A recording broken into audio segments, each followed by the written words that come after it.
नमस्ते जोजो लोप्पा तारेमा सबैजनालाई मेरो तर्फबाट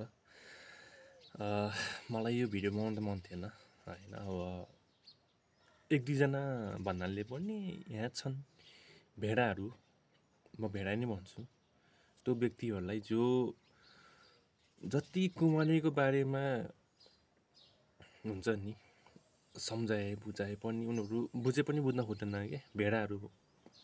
म त्यो पनि भेडाहरू किन भन्छु भने उहाँहरूले एकजनाले पोस्ट हाल्यो फेसबुकमा टिकटकमा, कुमारी रोयो अब नेपालमा केही न केही डुलाउनु भयो भनेर भन्यो।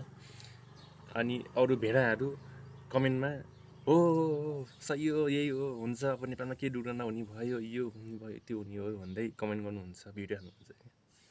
त्यो भेडाको लागि भिडियो होइन।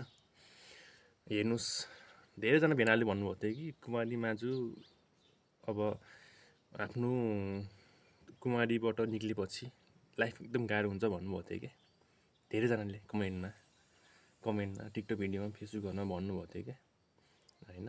त्यही मैले भिडियो हेर्नुहोस्, यहाँ कति गाह्रो भएको छ, सहिलो भएको छ, आफै देख्न सक्नुहुन्छ। कुमारी माझुलाई 4 दिनपछि कुमारी घरमा पूजा गर्नको लागि आउनुभएको छ, आफै हेर्न सक्नुहुन्छ। कति खुसी हुन्छ हुनुहुन्न होइन, तपाईँले देख्नुहुन्छ, आफै देख्नुहुन्छ।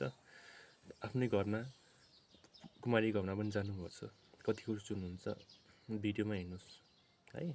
भेडाहरू यति नै है। भेडाहरू नमस्ते सबैजनालाई भेडा भनेको होइन है। फेरि जो कुमारी माझुलाई माया गर्नुहुन्छ, नन नेभर भयो भने कुमारी माझुलाई माया गर्नुहुन्छ, एकदम मनदेखि मान्नुहुन्छ, उहाँहरूको लागि होइन यो भिडियो। फेरि जो भेडाहरू छ नि उहाँहरूको लागि हो चाहिँ यो भिडियो चाहिँ।